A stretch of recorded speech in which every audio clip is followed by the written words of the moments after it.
The golden lights reflected off the glass walls of Falcon and Royce Capital, a place where wealth echoed in every step. Within those polished halls, men in sharp suits and women in flawless dresses moved like royalty.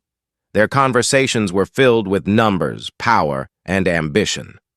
The smell of rare coffee drifted through the air, and the sound of success never stopped. Everyone knew their rank. Everyone looked upward, except at one man.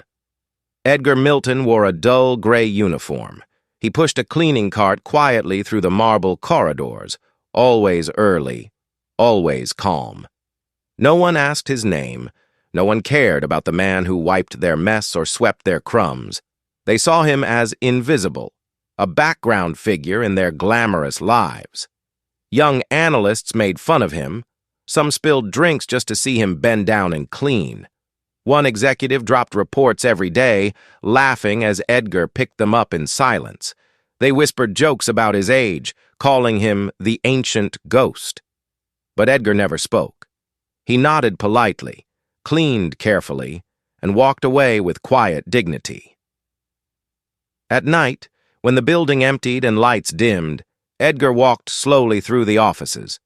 His eyes scanned documents. He paused near desks. He observed presentations, memorized charts, and studied reports. Nobody noticed.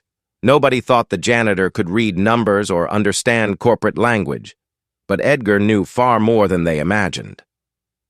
Years ago, Falcon and Royce Capital was a dream built by two men, Julian Royce and Edgar Milton. Together, they created the company from nothing. Their hands signed the first deals. Their vision guided its rise. But when Julian died unexpectedly, the board saw an opportunity.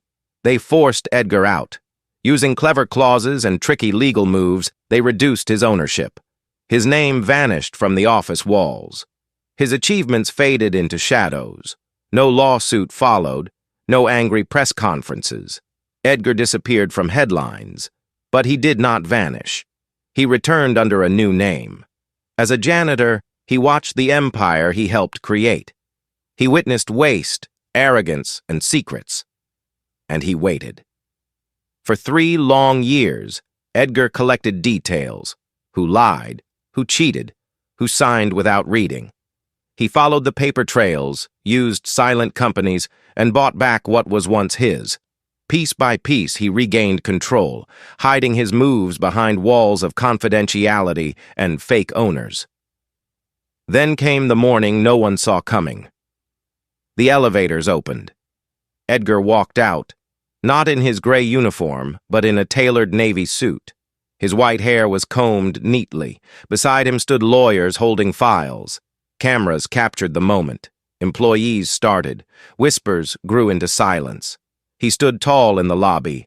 A voice read names from the list: Lance Hudson, Mark Delroy, Samantha Vale. The same people who had mocked him. The same people who once laughed while sipping expensive coffee. Now their smiles faded. Their faces turned pale. They were no longer in charge. Security escorted them out, their boxes filled with belongings. Edgar watched with steady eyes. He said nothing harsh. No loud speeches. No revenge. Only calm truth. His actions spoke louder than words. He had waited. He had planned. And now justice has arrived.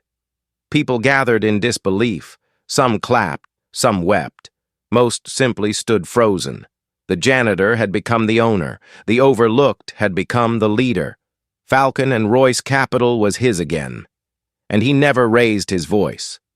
Sometimes the quietest man in the room is the one who sees everything.